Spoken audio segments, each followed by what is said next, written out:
If you haven't heard the news, Nichelle Nichols, who played Uhura in the groundbreaking series Star Trek, has passed away at the age of 89 years old.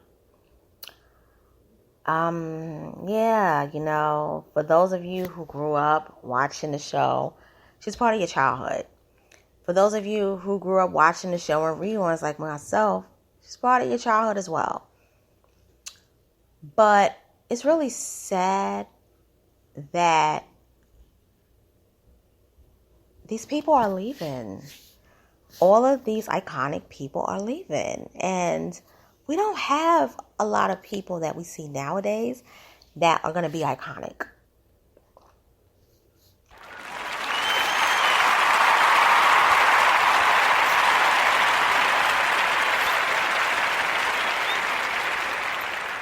Hey, I'm back, and I want to read to you from NBC News about Nichelle Nichols. So this is in the Culture Matters section. Nichelle Nichols, groundbreaking Star Trek actor, dead at 89. Nichols and her Star Trek character, Uhura, broke barriers as one of the first black female leads on television. Nichelle Nichols, the groundbreaking actor who played Lt.Nyota, Uhura, on the original Star Trek series, has passed away. She was 89. Nichols' death was confirmed on Sunday by her son Kyle Johnson on her website. Johnson said his mother died of natural causes. Her light, however, like the ancient galaxies now being seen for the first time, will remain for us and future generations to enjoy, learn from, and draw inspiration, Johnson said in a statement posted to the website. It is with great sorrow that we report the passing of the legendary icon Nichelle Nichols. No words. Roddenberry, #RIP, Nichelle, #Star Trek. Johnson said his mother's life was well-lived and as such a model for everyone. He asked for privacy for the family. Nichols and her Star Trek character Uhura broke barriers as one of the first black female leads on television. Rod Roddenberry, executive producer of the current iterations of Star Trek and son of the show's creator Gene Roddenberry, mourned Nichols' passing on Sunday. It is with great sorrow that we report the passing on the legendary icon Nichelle Nichols. He tweeted, no words. Nichols was born in Illinois as Grace Nichols. She was discovered in Chicago by composer and musician Duke Ellington as a teenager while working as a dancer and choreographer, according to the National Space Society, for which Nichols was on the board of governors. As I learned to believe in my talent, my voice, myself, I learned that I can make others believe as well, Nichols wrote on her website. Prior to appearing in Star Trek, Nichols was an accomplished dancer, but only had a handful of acting roles. Nichols appeared on Star Trek in its debut season in 1966. Initially, she considered leaving the show, feeling her character lacked depth. However, after meeting Dr. Martin Luther King Jr., who was a fan of the show, she decided to stay. It was then she worked alongside Roddenberry to give Uhura revolutionary authority and dominance, something not seen prior in that era of television. When I was on those wonderful sets with all the cast members, the universe of Star Trek began to feel not so much a fantasy, but an opportunity to lay the groundwork for what we might actually achieve by the 23rd century. A bold aspiration and an affirmation of Uhura as we eagerly await her arrival, Nichols wrote on her website. One moment that broke boundaries in 1968 was a kiss between Nichols, Uhura, and William Shatner's Captain James T. Kirk on the episode Plato's Stepchildren. The episode helped to reshape what viewers thought of as acceptable on television and was an early statement about the acceptance of interracial marriages. After the original Star Trek ended, Nichols became a spokesperson for NASA, according to her website. She helped to recruit astronauts and appeared in PSAs. NASA credited Nichols with helping to recruit Sally Ride and Frederick Gregory, according to the Los Angeles Times. In motivating them as others once did me, it's as if my life had come back full circle to where the dreams of a young woman began. She wrote about the experience on her website. On Sunday, NASA memorialized Nichols as a global inspiration who helped it evolve.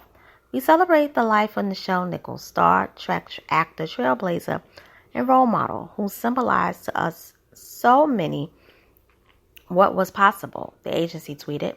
She partnered with us to recruit some of the first women and minority astronauts and inspire generations to reach for the stars. In her autobiography, she wrote that she loved attending Star Trek conventions, the LA Times reported.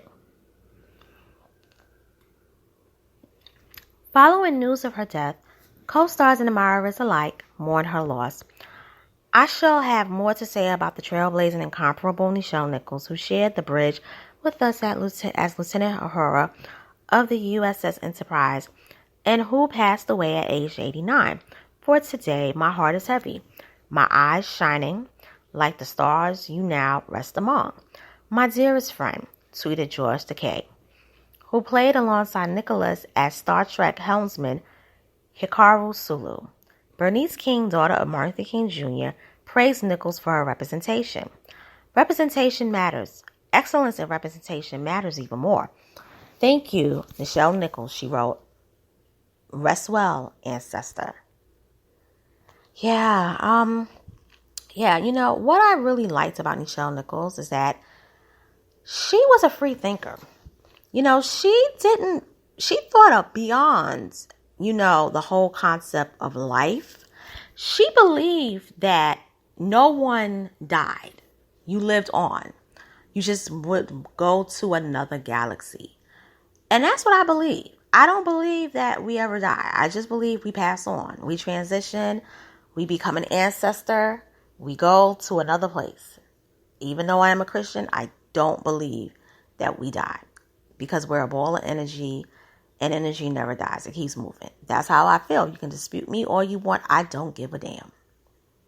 This woman was 89 years old thinking that. And her generation were not really, really, really free thinkers. They were just becoming free thinkers for those baby boomers. But she's part of Silent Generation. Now, the thing about Star Trek that was very interesting is that Star Trek really was showing you that integration can work. It was letting you know that racism, sexism, bigotry was wrong and it was evil. Based on the different episodes dealing with different species. Like, for instance, Spock was half human and half Vulcan. And a lot of women had a thing for Spock. More so than Kirk, believe it or not. So that was something, to see, like somebody who's a half human and half species, because you had like interracial children who were half white and half black. And many of them were accepted from mostly their white side, but even sometimes their black side. So they were showing you that different species can work in harmony and live together in the same galactic space. So can human beings. And that's the message to take with Star Trek. But here's the thing about Star Trek, though. I don't believe that Star Trek would have ever been successful without an interracial cast. It wasn't just Nichelle Nichols, who was a non-white person. You had George Takei, who was Japanese. You had people who were from other countries on the show. You had somebody who was Russian. You had somebody, that person just passed away. You had somebody who was from Scotland. You had somebody who was Southern on the show. And then, of course, you had Dr. Spock, who was smarter and who knew everything. It was more superior than Captain Kirk. But they still had to put in the fact that the Waspian was the leader. Because still, even though they were in the 23rd century, they had to do that in order for the show to sell. They couldn't have someone like Spock, Dr. Spock, lead, because it's like, hey, wait a minute. You gotta have Vulcan leading the show. But what about the white man who's Watts? We're not gonna watch it if he's not leading. So they still had to put that in.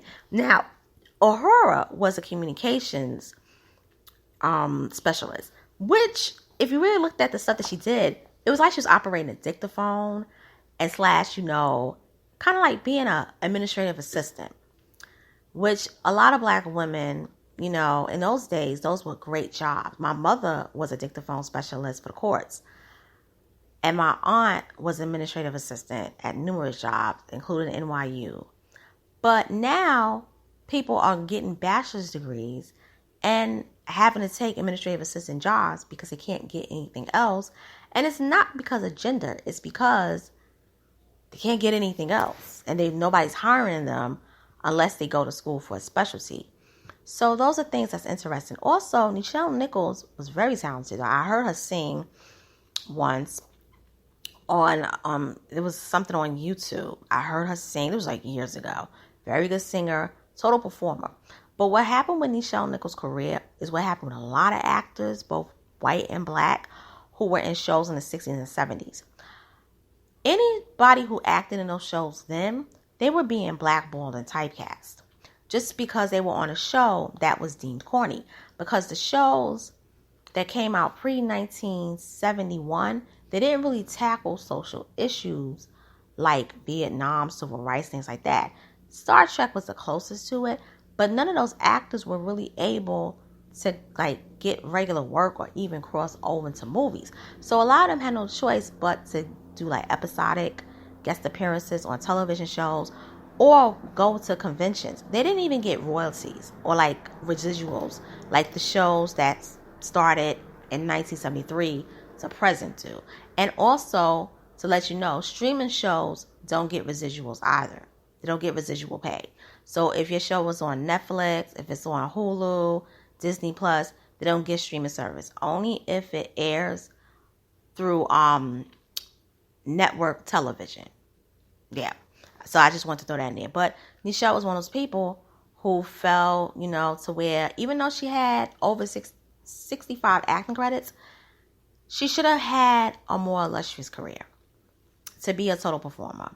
And she paved the way for a lot of women in Hollywood, black women, particularly black men even, and particularly with NASA. She was very, very big with NASA.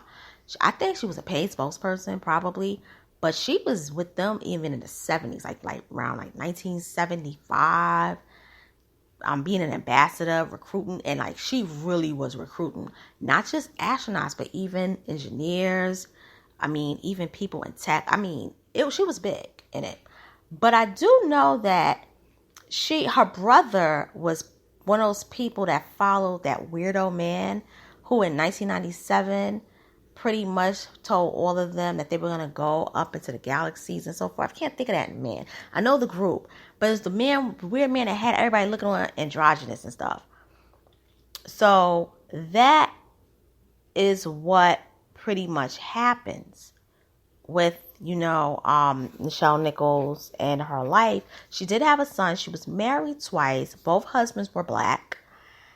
Her son is very questionable in his antics because many of the fans feel that he contributed to her deterioration because the last couple of years she showed bouts of dementia and she showed that she wasn't really taken care of well. And her son really had a chip on his shoulder. That's a whole nother story. If you want to, you can look it up and do research. There's videos on it on YouTube as well. But I think her legacy, for the most part, is great. And I really, really think that it's really sad that we don't really have a lot of black actresses who really are icons, working actresses, who steadily worked and was in your face. I think one of them who will be one of those is Taraji P. Henson, also Queen Latifah. A couple of others. Jada would have been if it wasn't for that whole thing with August Alsina. But there's quite a few, but it's not a lot like it should be. And Sally Richardson has become a director. But, even with all of that, I mean, Nichelle Nichols made the best of her career. And so with that being said, it's your girl, Miss Analytical. I'm signing off. Please subscribe to my channel if you haven't done so.